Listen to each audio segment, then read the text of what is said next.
challenge in Nigeria. Gtext Holdings, a global business with focus on real estate and the creation of green and smart homes, seeks to solve the problem by applying tried and tested solutions for the Nigerian housing sector. The company has come up with the most flexible payment plan in the history of Nigeria's housing market. The concept is one that allows people deposit 5 million naira and spread the balance over a 24 to 36 months period with a 4% monthly interest. This is in line with a mission to deliver 25,000 green and smart residential housing units by 2035, the most ambitious project in their 14-year history. Their goal is to eventually be the largest green and smart home provider in the world. Joining us now to discuss how Gtext Holdings is solving housing accessibility issues in Nigeria is Dr. Stephen Akintayo, MD, Gtext Holdings. Good morning. Welcome to the morning show. Good morning. Thank you for having me. I appreciate it. Well, let's start with definitions. Could you tell us this idea of green and smart homes? That may sound new to some people. And, what have you been doing in that regard in Nigeria? Beautiful. So green means basically that you're using renewable energy. Solar, another option. Wind is part of green. Oftentimes people think green is basically just about the trees, the plants. That's part of, or when you say green and smart home, you're talking about renewable energy to power the home. Smart just means that they could use their phones, they could use gadgets to interact with the home. So, for example, some of the prototypes we've done, you can even use voice command to put on your air condition and to open your curtain, to put on your TV. And so a house that you can interact with is the aspect of the smart. So when you combine the two, then you have a green and smart home. Excellent innovation, and we wonder, Mr. Dr. Akintayo, with regards to the green and smart home, when you describe a home like this, the first thing that's coming to the mind of a number of people is cost. How expensive will these houses be? Can Nigerians afford it? Are we ready for smart homes in Nigeria? Well, green, yes, we're already smart. Is even becoming very common now. A lot of people, because of insecurity in the country, people are having to make their homes smart. Because when you look at the smart technology from anywhere in the world, you can log into the app and see what's going on in your house. The houses is automated. You have to use your thumbprint or code to access the house. So because of security, a lot of houses are becoming smart even in Nigeria.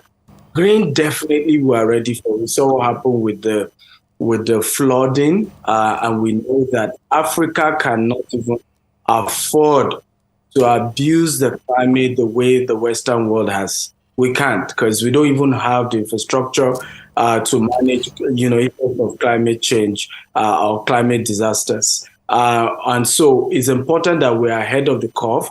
It's important that we begin to build houses that are adaptable. And the beautiful thing is also that what I call the incompetence by the governments in Africa has also made people to be innovative. You don't have constant electricity to start with. So naturally, everybody uses solar. Most of our offices now, we use solar there. And it saves us the cost of, having to pay for PSN or whatever the names are now. And you're able to just generate your own power, and it's sustainable, it's cost effective in the long run. In the short run, yes, green and smart is expensive, but in the long run, it's always more affordable and cheaper. Right, good to see you again, Dr. Stephen. But Stephen, good to see you again. I just want you to, just get us through market realities. What's the market like now in real estate? What are the costs, implications, and also as regards sales and pricing and things like that? Well, what's an overview of the market and the need in the market, the housing deficit, housing gap, and everything? Well, at the moment, the real estate market in Nigeria is slowing down. The deficit is still there, but people's ability to afford to be able to pay. I mean, for example, how flats, two-bedroom flats, you averagely used to go around 20 to 25 million naira just 2, 3 years ago. Right now, you're looking at 50 something million naira. Right. So an average Nigerian cannot really afford to just be able to pay for a house or own a house. And that's a major issue that we're still facing. However, globally, houses are not as affordable as we think. I'll give you an example. Even up to today, a 3 bedroom in Dallas, Texas, and thank God because we operate globally, so we can give what of things in other sectors. A 3 bedroom in Dallas, Texas, what it will cost you, you will be able to get two of that in Nigeria. Here in Dubai, the average cheapest housing is $300,000 for just one bedroom, right? If you're going to 2 bedroom, you're looking at over $600,000. Now, with that kind of money in Nigeria, you probably get, 2 or 3 or 4 units for that pricing. But what they've done in this part of the world is to make sure that it's accessible. How do we mean? You can just deposit 20% and you spread the rest in 30 years. The UK recently realized that even the 20% most people can afford. So they started first-time buyer scheme in the UK, where you drop 10%, government drop 10%, and then you get a lender to give the remaining 80%, and you spread the payment back in another 30 years. So for us is that we've seen, because we operate in this market, that our clients in this part of the world are able to access, not necessarily that it's affordable, but everybody's almost able to access housing in other parts of the world compared to Nigeria, where you don't have enough funding, the structure is not there for proper mortgage system. So accessibility is a big issue. Okay, could you tell us about some of your projects, because you've been in this space for some time, where those projects are located and what the experience has been. And then you've talked a bit about challenges, the incompetence of government, access to power, issues with finance. Are there other challenges that you have not talked about yet?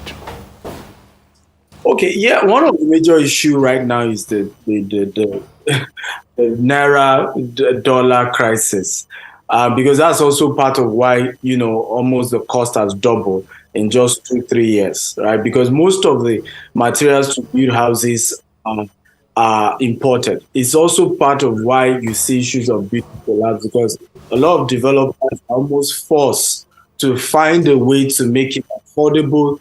And sometimes in the process of trying to make it affordable, you compromise on quality. So these are part of the issue. So one of the things we've done with this program is to make sure that it is pegged at a dollar value. So right now, if you're buying 1 bedroom or 2 bedroom in this program we're doing, so what we're doing is phase 1 of 1,000 housing. All this while we have houses everywhere, country, in Nigeria, in the UK, in the US that we sell, even at the moment. But usually you have to pay everything at once, and then we'll give you the key to your house. But we just launched a new 1,000 housing project where it's off plan. As you pay gradually, we are going to spend the next 3 years to build.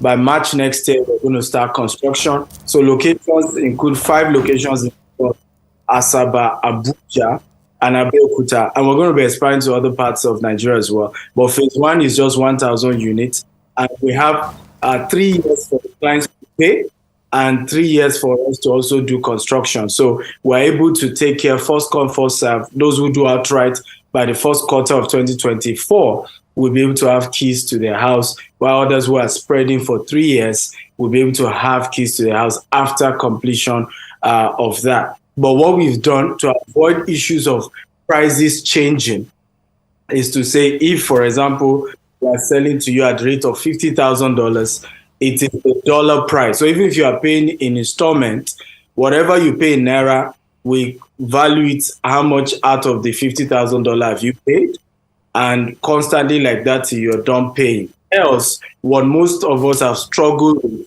is as the cost of cement that probably was going for 2,200 naira suddenly jump up to 4,800 naira, and that's not in your control. You didn't do anything to make that happen.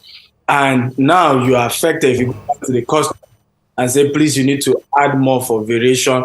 The customer calls you scammer and all manner of stuff start happening. So what we've done is to say the pricing will be in dollar. You can pay us in naira, but you will keep paying the initial dollar value till you complete your payment. And we hope this will help us keep the price safe. All right, Dr. Akintayo, I'm glad you've highlighted some of the challenges plaguing not just developers, but Nigerians as a whole in terms of accessing housing. Indeed, a recent report says about 30% of Nigerians do not have access to housing. And this is one thing you're looking to solve. And your vision is quite ambitious. However, I'd like you to break it down to us how you are hoping to solve the housing contributing to solving the housing challenges, problems in Nigeria through your recent initiative and payment plan. Please explain to us. Well, first is the issue of accessibility. So what we've done with this promo is that once you hit up to 30%, we will introduce you. If you can't complete the payments in 3 years, we will link you up with a mortgage company that will then help you extend that to another 10 to 15 years, right? So technically, for those who can't even meet up in the entire payment in 3 years, they can almost have access to 10 to 15 years to pay. And I think that's a major solution, because if at some point I pay up to 30% and I'm struggling to complete, I can then, Gtext can link me up with a mortgage bank that will sort out Gtext, and then I and that mortgage bank will continue the payment structure we've agreed. And we think that is a major solution we're bringing to the market. We have 13 years to go in our audacious vision of 25,000 housing. But in reality, when you look at the fact that some figures says 10 million housing deficit, some say 20, some say 25. The reality is that private sector, government combined, none of us is even doing 1 million housing units every year as we speak, right? So the truth is that the housing deficit is still huge. We even need more people in the market. But to raise funds, what we have done that is just remarkable is to open office in the US, in the UK, and here in Dubai, and to actually do real estate here, so that ultimately we're able to attract foreign investment. And it will be easier for a lot of our foreign partners to invest in Nigeria because they've seen what we've done here. They've partnered with us here. We've kept to our word with, the interaction. Currently, right now, we have over 100 housing that we control here in Dubai alone. And so when you build that kind of international credibility, when you now say, please, I need X amounts in Nigeria, can you go with me? And let's also hope that our politicians also help us in this area as well. We hope that our investors will be willing to come to Nigeria and invest with us, because ultimately, to build green and smart, and those money are hard currency, they are not even naira. One of the technology we want to deploy will convert plastic to electricity. Just one of those end machines will cost $5 million. So it's a lot to do green housing anywhere in the world, but we're hoping to attract international investment. Well, thank you very much, Stephen Akintayo, for joining us. We seem to have run out of time, although I would have loved to ask you, why is it that buildings are always collapsing in Nigeria? Usually some of these buildings were put together by developers, but okay, we've run out of time. Thank you very much for joining us.